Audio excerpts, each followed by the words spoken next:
and Nut Code's Secrets to Success. I'm Kay from the Iowa Department of Revenue, and I'd like to thank you all for taking some time out of your busy days to join us today. We are here to learn more about DOV and Nut Codes and ways to make your job easier. First, we would like to thank ISAC for presenting this webinar to you today and for assisting us in sharing this information. And we would particularly like to thank Tammy Norman for her assistance in making this webinar possible. And of course, we appreciate you taking some time out of your busy days, and we're ready to get started with our webinar. Now, one thing I would like to mention is that we are muted so that we can hear and you can hear the things we are saying. So we've got everyone on mute right now. And if you will notice over on the right-hand side of your screen, there is a box where you can type in questions. So please send your questions in to us. Now, our setup today is not going to allow us to directly answer your questions right now. But what we will do is collect all the questions. We will prepare the answers. We will post them for you to be able to see the answers to those questions. All the questions will be anonymous. All the answers will be directed to the question in particular. So please share those thoughts and questions that you might have. And we look forward to getting those answers to you just as quickly as possible. Now let's get started.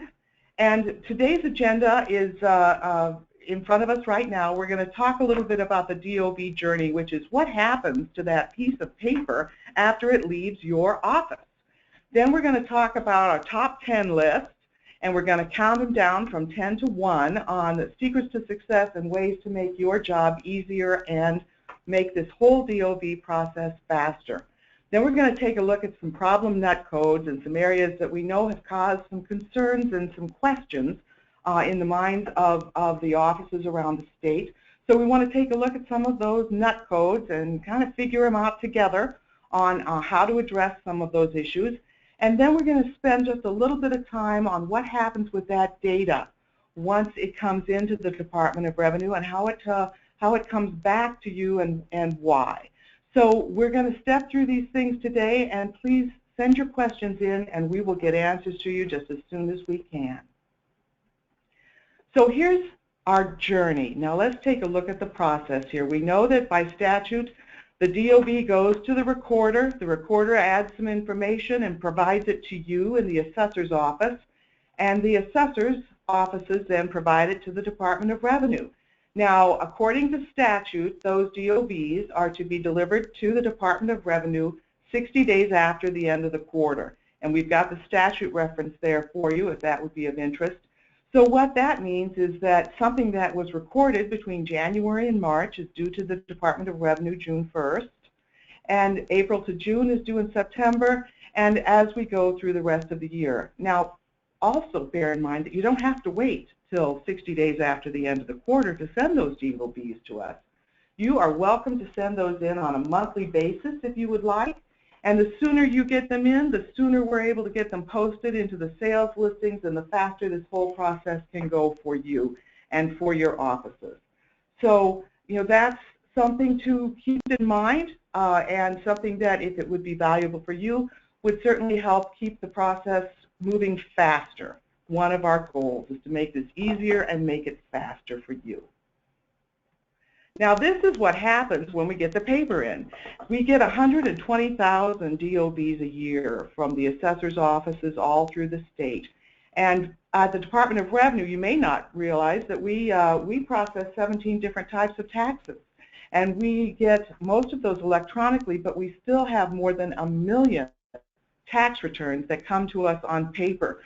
So your DOVs and all these other tax returns all come in to the Department of Revenue over the course of a year.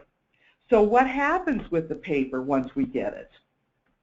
Well, the first thing that happens is we put it through a scanner. Now, this picture looks small on this screen, but actually the scanning setup is 8 feet long, and the papers are all fed through the machine and sorted out on the other side and checked as they are scanned. Then all the scanned documents go to a data entry staff. We've got anywhere from 12 to 24 people at different times in the year that enter the information off of the paper returns. So there's a split screen, and on one side is the tax return or the DOV, and on the other side is a screen to enter the information. So the people who are entering the information about your DOVs are very skilled at data entry, but they don't know anything about declarations of value or net codes or DOVs. And so we just wanted to have a chance to share what the process was so that by the time we get to see your DOVs, they've gone through scanning, they've gone through data entry, and then our expert staff is available to review them.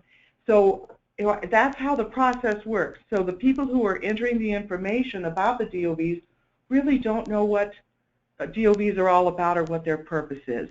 What they are doing is entering the information that's on that declaration of value into the screen.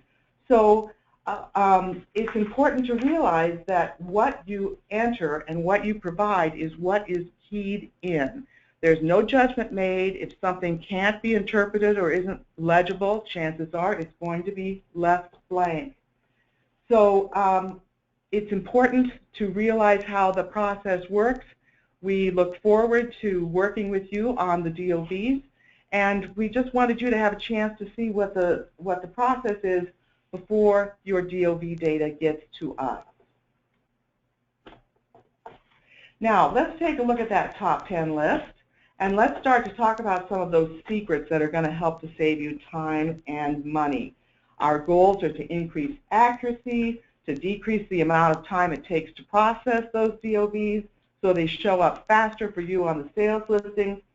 So let's count those down. Number 10, use black or blue ink. Why? Because red ink and pencil doesn't image when it goes through those scanners. So if there is no image, there's nothing to key in. That's why black or blue ink is so important. Number 9, instruments should be included and correct. And number 8 is the transfer type is indicated and correct. Is it a deed or is it a contract? This is information that should come to you from the recorder. But if you receive a DOV and you see that that information isn't there, it will save time and effort down the road for you to provide that information on the DOV if by chance it is missing. Number 7, only mark one classification. That's up at the top, that's down at the bottom in the part that's completed by the assessor. And if it is a dual class property, then enter the primary class. Now that would be new in 2016. That could be multi-residential. It could be commercial. It could be industrial. And also remember that exempt is not a classification. We need to have a classification even if the property is exempt. So if it's dual class, put in the primary classification. And we need one classification on every DOV. Now here's number 6. There must be an assessed value for each parcel. Even if it's exempt, we need to have the statutory classification and the valuation. It may be exempt, but there still is a valuation. So, let's say for an example that someone is buying more than one parcel. Let's say they're all residential. So I'm buying 3 parcels, they're all residential. What you would do is sum up the values of the land for the 3 parcels and put that here in the residential land column. Sum up the building, sum up the dwelling, put that amount in these columns, and have it be the total for all of the parcels that were represented in this DOV sale. And remember, if it's dual class, then you're going to have totals in the 2 different classes that relate to the dual class property in this section of the DOV. Now here's number 5. Do the land and the building and the dwelling add up to the total amount that's entered in the DOV? Let's just do a simple check on the math and make sure. Here's number 5. Oh, excuse me, number 4. I guess I can't count down like I used to. Here's number 4. Improvements on residential sales should be in the dwelling section. So added a garage, put it in the dwelling section. That's number 4. Number 3, occupancy codes are numeric. There's a space for the occupancy code on the DOV, and in case you're wondering what the occupancy code is, we're going to show you where there's a listing on our website. Here we go. To find the occupancy code list, you go to our website, which is tax.iowa.gov, and you click on the word that says local government on the blue bar at the top of the page. This is going to take you inside our website to a page that's specifically focused on local government services and needs. And there's a section here just for assessors. I've drawn a red circle around it. You can find a lot of information that would be valuable for you here, so you might want to bookmark this page. There's an alphabetical listing of things under for assessors, and you will notice that right near the bottom is a link that says occupancy codes. That is going to take you to a list of occupancy codes, and it's the same as what you have in your CameraVision system, same occupancy codes, but there's a list here if you would want to print it out, if you need it for reference. Whatever the value would be, it's right there. You can check that code list whenever you need to. Now you might notice that right above that is the NUT code link, and that's number 2 on our DOV list, is that the NUT code you enter on the DOV needs to match the IDOR list. So there's that list right there on that web page that you can reference when you need it. And that takes us to number 1. Our number 1 DOV top 10 item is that the NUT code must be filled out on each DOV and only enter one NUT code. Now, remember when we were talking about how all this information is entered by our key people, our people who do the data entry. If let's say that there's a 1 and a 16 there in the NUT code, 1 being for a quitclaim deed and 16 being for improvements, well, the key person doesn't know about DOVs, so that person is going to enter 116, and that's going to kick it out because there isn't a NUT code that relates to 116. So the idea here is let's choose the primary NUT code, the one that will carry the most weight in evaluating the declaration of value. So in this case, you know, we're looking through, and we'll talk a little bit more about these in our next section, but we're looking for normal deed sales for our sales listings and for the work that we do with the data from the DOVs. So if you've got a quitclaim deed, well, we know right off the bat that's abnormal, so that would be the code to choose if you had to choose between 2 codes in this example. So remember, those codes are on our website right there, and you can enter 1 in the box where the circle is, and we need to have a NUT code on every DOV. Well, let's talk a little bit more about those NUT codes. And let's take a look at some of the ones that we know people have had questions about so that we can help figure those things out and make your job easier and have this be one and done. You know, let's fill this out, let's move it on its way, let's get it going and move on to the next thing you've got on your long list of things to do every day.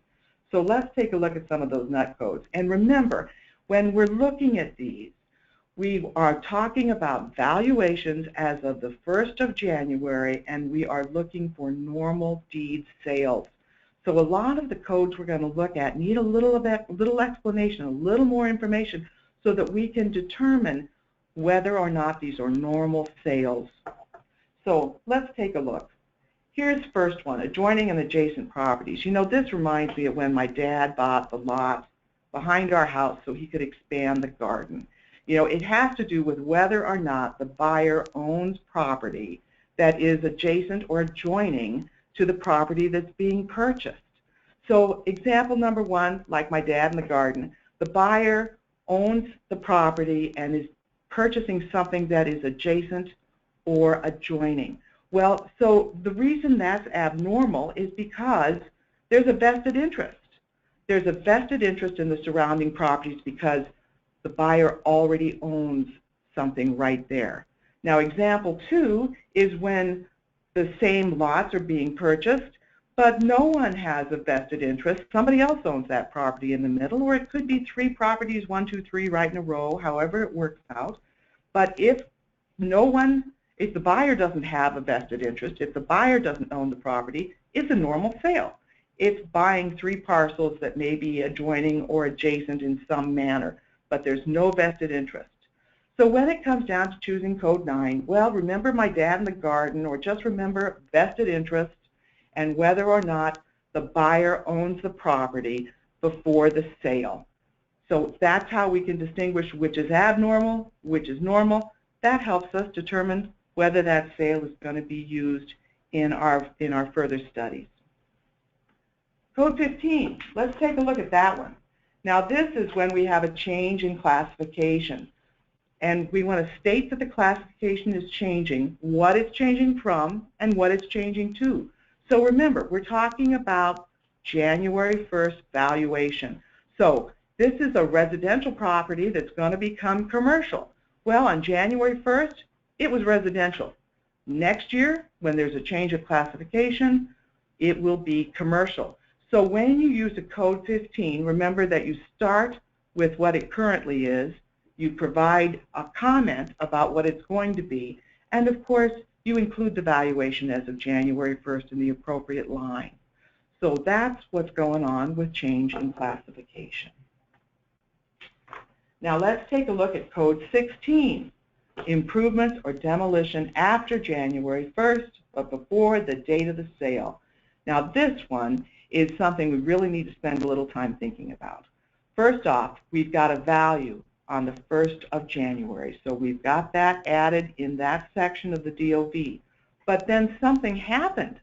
Something happened between January 1st and the date of the sale. So let's say, and one example, that there was a fire. There was a fire and a fire occurred and the inside of the building was severely damaged and it was sold in August. So the sale price would be less reasonably than the January 1st value because there was something catastrophic that happened in the period of time between the 1st of January and the date of sale. So tell us what happened in the comments section and when it happened so we understand why there's a difference between the assessed value, or between the assessed value and the sale price. Now likewise, let's say that that the person bought it this year and they made all these improvements, and next year they sell it, and so it's sold for a lot more than it was paid for because there were improvements made to the property after the fire. So in that case, the sale price is most reasonably going to be higher than the valuation as of January 1st. And that's when we would have a situation where you would say, okay, there was an improvement after the fire and this was improved. So whenever there's a discrepancy between the value and the sale, and it's due to improvements or demolition, when something happened after the valuation date and before the date of sale, that's when we're looking at Code 16. And share in the comments section what happened so we understand the difference. It'll save a lot of time down the road. This won't need to be something you have to comment on later when the sales listings come out. Let's take a look at Code 25. New construction or an incomplete structure as of January 1st. So this is new construction, but not remodeling. It's a partial assessment. So when the January 1st valuation does not reflect the sale price, tell us why. Because there was only a foundation on January 1st, or because the basement was finished after the 1st of January but prior to the date of sale. Whenever there's something that's happened between the January 1st valuation and the date of sale so that the sale price is significantly different from the valuation price, let us know. Let us know what's going on and what the details are by giving us these kinds of comments in the comments section when you use Code 25. Code 34, vacant lot. Now, we had a question about this, And I want to let you know that we are going to answer the question about this, but we're going to answer it just a little bit later in the presentation. Somebody sent in a note to us before the webinar and asked about vacant lot question. So we will definitely answer that one, but right now let's take a look at what we have here in our example. Use the vacant lot code when there is no building or dwelling value at the time of the sale. So if you've got zeros for your building and zeros for your dwelling, your valuation as of January 1st, use code 34. That's when it applies. Now here's code 35. We've gone from the vacant lot to the vacant building. So when it's a commercial property, this is when code 35 comes into play. Tell us, you're filling in the valuation. That's why we've got dollar figures there under the commercial line. You're telling us the land and the building, and we make sure that they add up together for the total. But we want to make sure that we know and that you share with us how long was this commercial property vacant before the sale. So please share that information with us. It will make it go faster when we process the DOV. It will make it easier for you when it comes time for the comments. It can be one and done, and you can move on to the next thing you've got on your list. Just share a little bit of additional information with us so we know what's going on. Now let's take a look at code 38. This is when there is no consideration. Now that means that line 3 is 0. There was no consideration paid for this property. So we've got all the information provided in the bottom like normal. We use code 38 because when you look up on the top part of the DOV, there's a 0 on line 3. 0 on line 3, code 38. I'm sorry, I won't do any more rhymes. That's it. Here we go. Code 46. Sale with consideration paid for real property of $10,000 or less. So this is another one where we're looking at line 3 on the top part of the DOV. If line 3 is $10,000 or less, code 46 goes in. Even if the valuation on January 1st adds up to a different amount, we still are working with the amount on line 3. 10,000 or less, use code 46. Code 50, other with explanation. And this is something important. Do not use this for agriculture or for contract sales.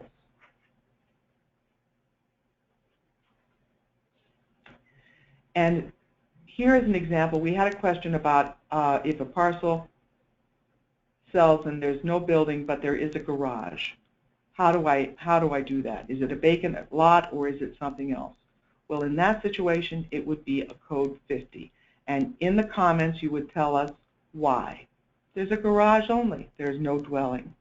So whatever happens to be the situation when you use code 50, you provide us with information under the comments section to tell us why. It's called other with explanation. Put the explanation under the comments. Then we'll know. So that's where code 50 comes in, and that's where the question is answered when we had the question about if there's just a garage, do I code it as a vacant lot? No. If there's just a garage and there is no house on that residential property, you code it 50 and let us know under comments what it is we need to know. Now I'm going to take a quick look here at my notes and see if there's something that I forgot that was important. And I think that we're good. I just want to back up to one thing, and that is code 34 for the vacant lot. I want to be sure that we remember that the value here is as of the 1st of January. We use vacant lot when the building is 0 and the dwelling is 0, but we never use this for ag because ag land's always vacant because we're going to plant on it. So, you know, sometimes I think about the reason behind these, and they make so much more sense than I just look at the code and say, okay, well, it's a vacant lot. What does that really mean? So it helps sometimes to think about what the logic is behind the reasons. And so for the vacant lot, remember, it's when our building is 0, our dwelling is 0, never use it for ag. Okay, now we're going to go on to our next part.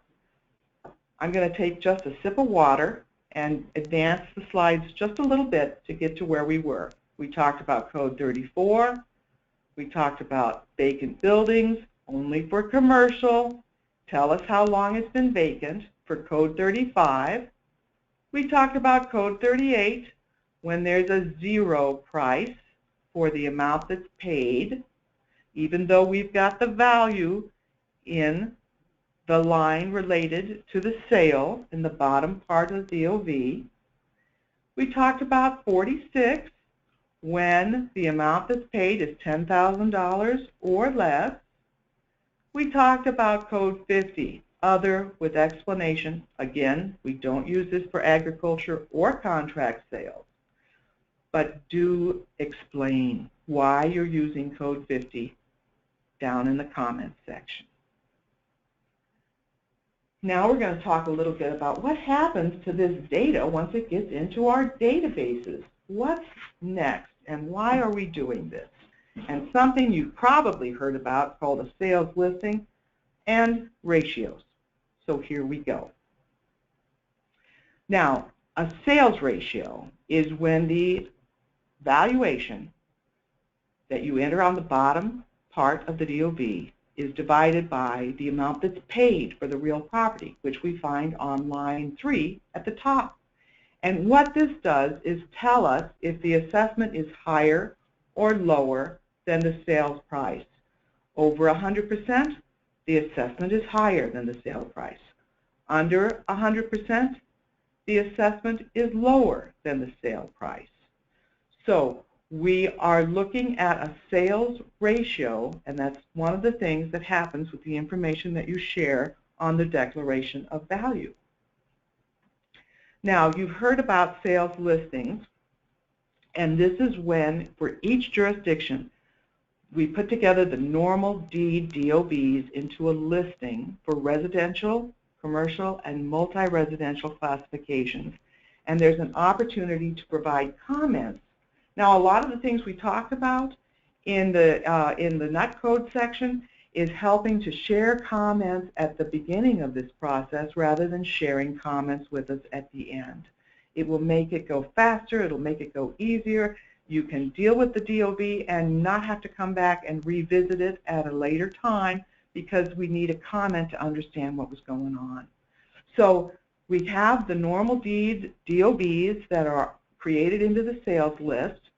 We have the opportunity to comment on any that need to have comments, and then our staff reviews those comments when we receive that information back from you. Now, it's important to realize, too, that we've got the opportunity to do this on a regular basis instead of just once a year like it always used to be. There used to be a preliminary list that would be put out earlier in the year, and there's the final list that comes out for comment, and that's in May of every year. And those are statutory things that we follow. But we also have the opportunity for you to provide DOVs on a monthly basis, to provide comments to us on a monthly basis, and to smooth this process out so that it doesn't all stack up and hit you at one point in the year when you've got dozens of other things coming in the door at you, like all kinds of credits and exemption applications. So what we wanted to do was have a chance to just talk a little bit about this process and share some thoughts and some more secrets to success. So let's talk a little bit about those comments. You can send them in the first full week of every month rather than having to wait until once or twice a year. You can send them in to us by email.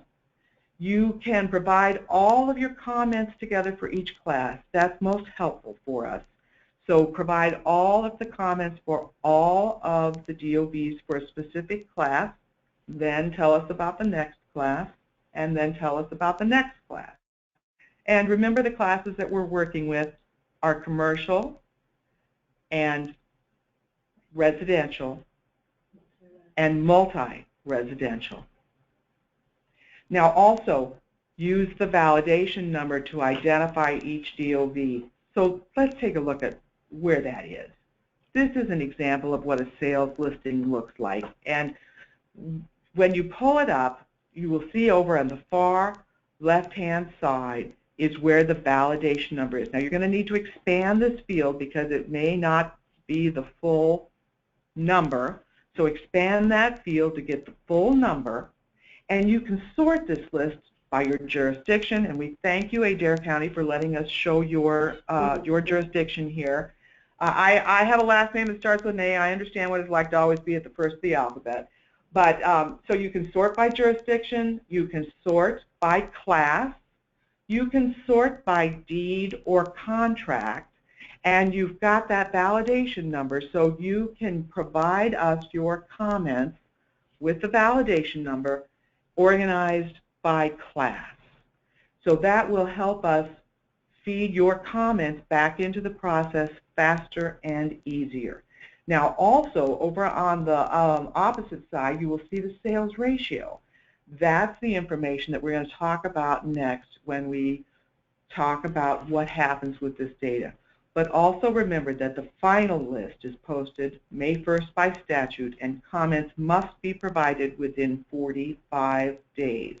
Now, you can send your DOVs in on a monthly basis. You can send your comments in on a monthly basis. You can spread this out so it hits your workflow at an easier, better time. That's a decision that you can make in your office. So now, we go back to those sales ratios that we talked about. And what we do is, after we calculate the normal deed sales ratios, we list them in what's called an array. That's a math term I'd completely forgotten about, but that's when you list all of the ratios in a row, or in a column. So let's say we've listed them all for all of the normal deed sales for the classification we're working with in your jurisdiction. And this is what, let's say we had 5, and so this is what it looked like.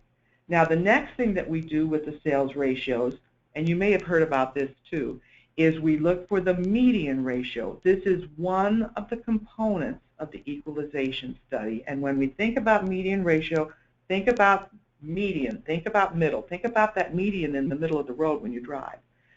It's the midpoint in the array of normal deed sales ratios. And we calculate this for commercial, for residential, and for multi-residential. So how do we find that median ratio? Well, you know, it's the one in the middle. If you've got an odd number, well, that makes it pretty darn easy because it's the one that's right smack dab in the middle, just like we've got here. Now, if you have an even number of normal deed sales ratios in your array, then it's a two-step process. You find the 2 in the middle, you add them together, you divide that by 2, and you get your midpoint. So that's how the median ratio is calculated. Oh golly, that was all we planned to cover today. So what we wanted to say was, first of all, thank you so much for being here today and for talking with us and listening and helping us share some of these things we've observed that might be valuable for you to help you do your job faster and easier. Thank you for sending in your questions. We will get answers to you just as quickly as we can. And I hope that you have had an opportunity to meet Carmen and Karen. They are our experts on DOVs and nut codes at the Department of Revenue. And they are here to help you with your questions and to work through any issues you might have in respect to providing this information to us on a timely basis. So these are good people to know, and I hope you've had an opportunity to visit with them or will have an opportunity to visit with them if you've got any questions going forward. We want to thank you for your time today. We want to thank ISAC for providing us with this venue. We're We're very pleased to have had an opportunity to share this information with you. We hope it is of value to you. We hope that the recording of this webinar can be available if you need it for training purposes. We're going to place it on our website. We'll get some information out to you about that. Thank you for your time. Thank you, Isaac. Thank you, Tammy, for making all of this possible. That concludes our webinar today.